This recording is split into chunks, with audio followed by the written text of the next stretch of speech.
Thank you so much. Leon, let's talk about North Korea, first of all. What do you expect? We all are sort of on high alert because of the way North Korea memorializes these important anniversaries in their culture, and that is the founder's birthday. Well, there's no question that this is a tinderbox. Has been for a long time, but we're at a time when there is the potential for provocation with the testing of this nuclear weapon, and you know, obviously the words from the administration are creating even higher volume in terms of the provocations that are going on. I think we've got to be careful here. This is you know, we shouldn't engage in any precipitous action. There's a reason no U.S. president in recent history has pulled the trigger on North Korea. We've got 20 million people in Seoul that would be a target. We have the potential for a nuclear war that would take millions of lives. So I think we've got to exercise some care here. We've just given China the opportunity to engage. Let's see how they do. There's also, of course, no government in South Korea. There's an acting government. There was an impeachment. They have an election coming up in May. Given the politics there, they're more likely to be moving towards the left. But if there were military action now, preemptive, let's say, from the U.S. side, that would have a big impact on South Korea's willingness to handle the U.S. military presence in the future.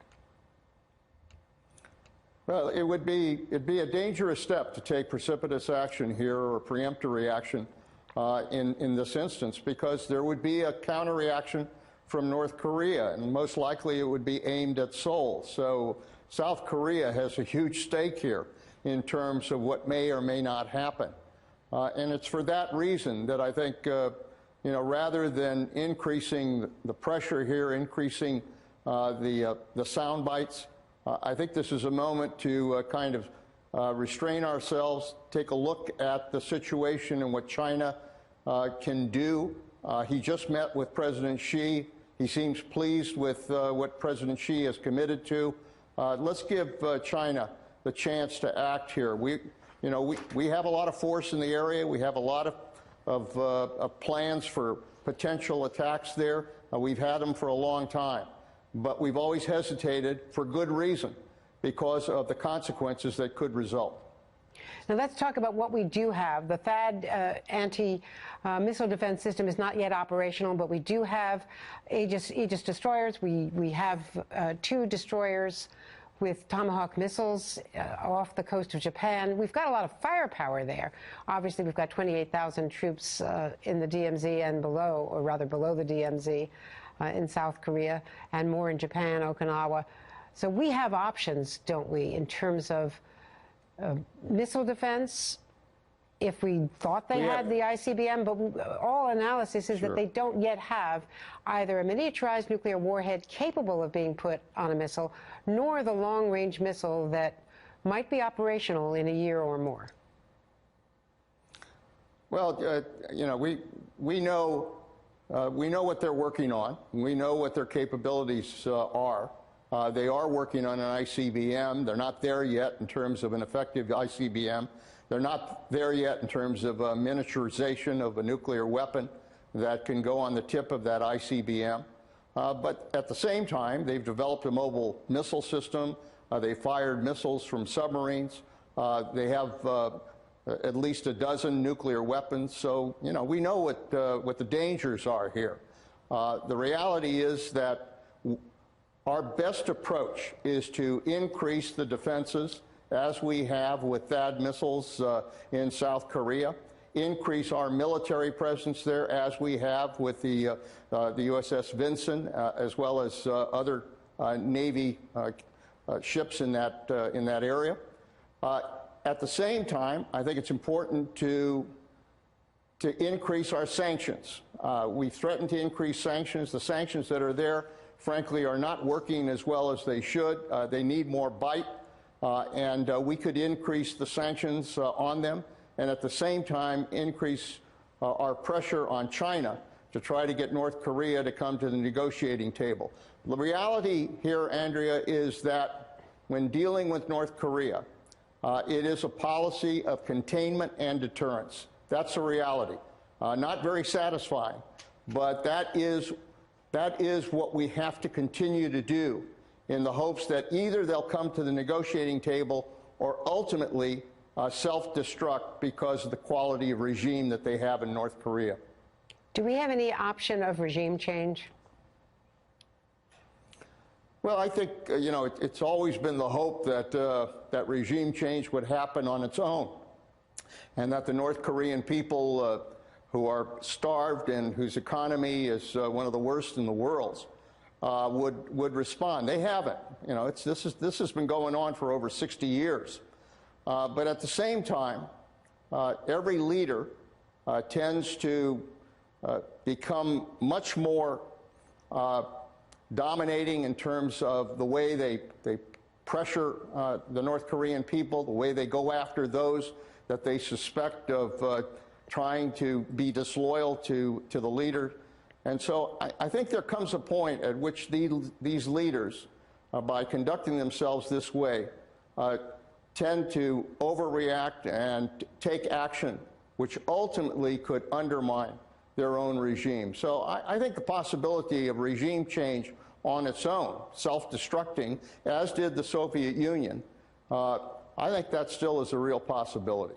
Although this is the most isolated country in the world. I've been there, and you've seen all the reporting from there. There's no internet, there's no communication, there's no Radio-Free Europe. There's none of the interactions that led to what happened in the Soviet Union. Let me ask you about Afghanistan and the decision to use that MOAD, that large weapon, never before used. Did you ever have the option of using that, or was that weapon not operational at that point? Well, when I was Secretary of Defense, we were working on developing that weapon. Very frankly, the weapon was initially targeted at the potential of going after underground enrichment facilities in Iran. That was our concern. It is a very effective weapon. I've seen it tested. It can penetrate deeply into the ground and cause a huge explosion, as we've seen. So it is a weapon that can be used effectively, as it was in Afghanistan, to go after ISIS fighters located in deep caves. I think that's a good use of the weapon. And on Syria, the future of Assad, in his interview, he rejected the accusations of chemical weapons use, saying they were 100% fabrication, questioning even whether the pictures are real, whether the dead children were dead at all. How would you deal with the threat of Assad, especially given the fact that Russia has his back? Well, I think the United States has good leverage here, not only in dealing with Syria and Russia, but also in working with the world community to continue to put pressure on Syria. We've shown that we're willing to use military action if necessary. I think that's an important step. We have the high moral ground here because of the use of these chemical weapons. We've been able to establish clear evidence that Syria was involved in a sarin attack on their own people. And we know that Russia, having put together the initial agreement on getting rid of chemical weapons, obviously was, as pointed out by Secretary Tillerson, either incompetent or participating in allowing them to use these chemical weapons. So we've got a good case against Syria and against Assad. I think we need to continue to pressure them. I think we need to continue, obviously, to go after ISIS, but we also need to continue to support those forces that are working against Assad.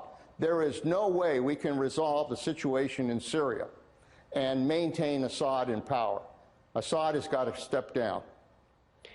Was the Obama White House wrong to blink and not enforce its own red line, even after sending its Secretary of State out 24 hours earlier to give what was basically a declaration that we were going to take the military option?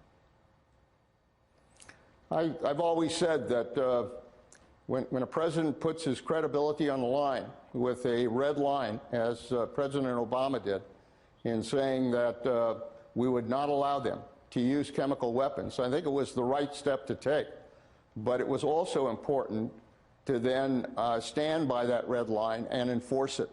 And I think when there was hesitancy, when we went to the Congress to get their permission and we didn't take action, I think it sent the wrong message, not only to Assad, but I think to Russia as well. So I think it's important when presidents set red lines, when they say we're going to do something, you've got to stand by your word. Otherwise, it sends a message of weakness to the world. And finally, you were White House Chief of Staff. You've dealt with a lot of issues as Chief of Staff. You've seen your colleagues. But how fractious is the problem now? Well, you've got a Chief of Staff, you've got Steve Bannon, you've got a son-in-law, you finally have a national security advisor with some clout. Do too many people have the president's ear on all of these things? I'm having a hard time understanding quite how the White House works with that many power centers in the White House. When I was Chief of Staff, I thought it was very important to have one Chief of Staff, to have others report to that Chief of Staff, not to have a lot of people wandering around without any kind of portfolio in terms of responsibility, but simply to go into meetings and say what they think and then have no responsibility. I think there are too many of those power centers. I think it creates chaos in the staff as to who's really in charge.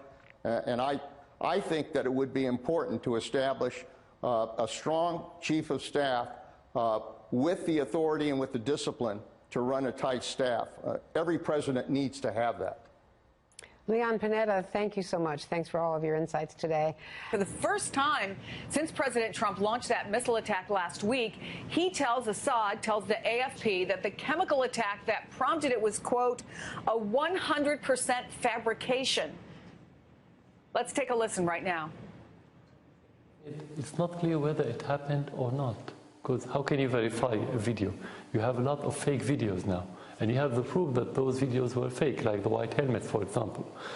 They are Al-Qaeda, they are Nusra Front, who shaved their beard, wore white hats, and appeared as humanitarian heroes, which is not the case. The same people were killing Syrian soldiers, and you have the proof on the internet anyway. So the same thing for that chemical attack. We don't know whether those dead children, were they killed in Khan Sheikhoun, were they dead at all, who committed the attack if there was attack, what the material, you have no information at all, nothing at all, no one investigated. So you think it's a fabrication? Definitely, 100% for us it's fabrication. We don't have arsenal. We're not going to use it. And you have many indications if you don't have the proof, because no one has concrete information or evidences. But you have indications. For example, less than 2 weeks, around 10 days before that attack, the terrorists were advancing in many fronts, including the suburbs of Damascus and Hama, which is not far from Khan Sheikhoun. Let's suppose we have this arsenal, and let's suppose that we had the will to use it. Why didn't we use it when we were retreating and the terrorists were advancing? Actually, the timing of that attack, or alleged attack, was when the Syrian army was advancing very fast, and actually the terrorists were collapsing. So why to use it if you have it and if you have the will? Why to use it at that timing, not when you are in a difficult situation, logically? This is first. Second, if you want to use it, if you have it and if you want to use it, again, this is, if we suppose, why to use it against civilians, not to use it against the terrorists that we are fighting? Third, in that area, we don't have army, we don't have battles, we don't have any, let's say, object in Khan Sheikhoun, and it's not strategic area. Why to attack it? Well, what the reason? Militarily, I'm talking about military, from a military point of view. Of course, the foundation for us, morally, we wouldn't do it if we have it. We wouldn't have the will, because morally this is not acceptable. We won't have the support of the public. So every indication is against the whole story. So we can say that this play that they staged doesn't hold together. The story is not convincing by any means. With the US airstrike, Trump seems to have changed his position on you and Syria drastically. Do you have the feeling that you lost what you have called a potential partner? I said if It was conditional. Yeah. If they are serious in fighting terrorists, we're going to be partner. And I said not only the United States, whoever wants to fight the terrorists, we are a partner. This is basic for us, basic principle, let's say. Actually, what has been proven recently, as I said earlier, that they are handing gloves with those terrorists. The United States and the West, they're not serious in fighting the terrorists. And yesterday, some of their statements were defending ISIS. They were saying that ISIS doesn't have chemical weapons. They are defending ISIS against the Syrian government and the Syrian army. So actually, you cannot talk about partnership between us who work against the terrorists and who fight the terrorism and the others who are supporting explicitly the terrorists.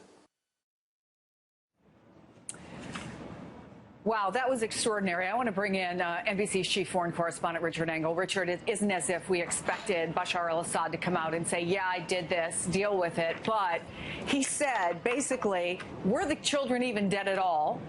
There are a lot of fake videos out there. There's absolutely no evidence. So if we're to believe him, we're to believe, I suppose, Richard, that much of the world has been duped by all of this. What do you take away from it?